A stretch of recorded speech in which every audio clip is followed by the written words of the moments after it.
Now is a time more than ever where it's really important to get coaching for your team so that they know exactly what they need to do and not do in order to take advantage of the benefits of being inclusive and avoid the landmines and the pitfalls.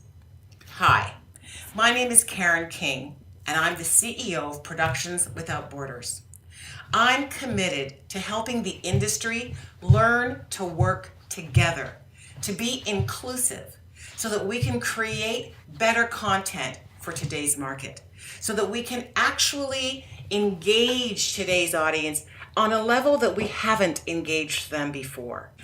I've had an amazing career in this industry for over 25 years, and diversity has been the hallmark of my career. When you walk onto a film set and the entire crew doesn't reflect the diversity of our populations, and we know that every major market in North America has populations that are over 50% people of color, but our crews don't reflect that. And we know that our crews are the storytellers of our shows. The script is created in the writing room, but there's a story in the hair, there's a story in the wardrobe, there's a story in the lighting, there's a story in the locations. Every department has a creative part of the story to tell. I'm not asking, everybody to run out and create content that has nothing to do with the communities that they're from.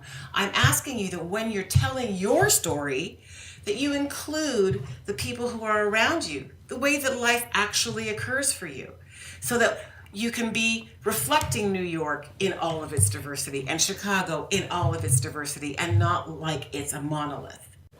Myth number 1, does inclusion sacrifice quality? Myth number 2, does being inclusive mean I won't get to work with good talent? Myth number 3, is inclusion just a matter of how many people I can hire? Well, the fact is that all of those are called myths for a reason. There really is no validity to any of them.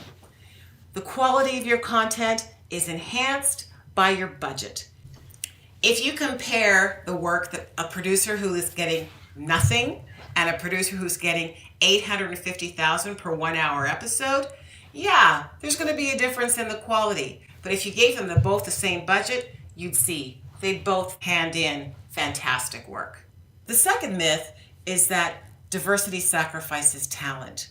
The fact of the matter is we've all seen a reel, and in the first 10 seconds we know this is a talented director. We've watched an actor walk into the room, and before they open their mouth we know how talented they are. We've seen writing where in one line we can see how much talent this writer has.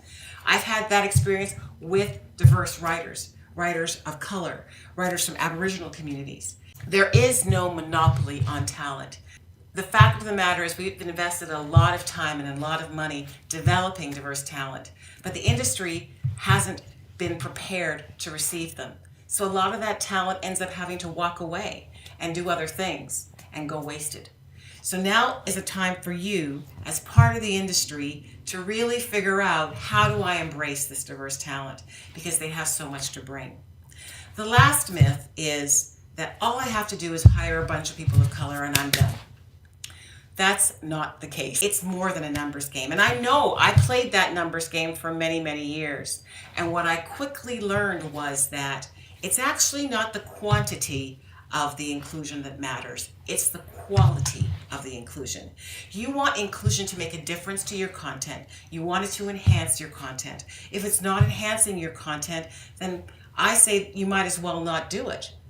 I'm not asking you to stop your colorblind casting. I'm not asking you to stop your colorblind hiring. Those are very important parts of the puzzle.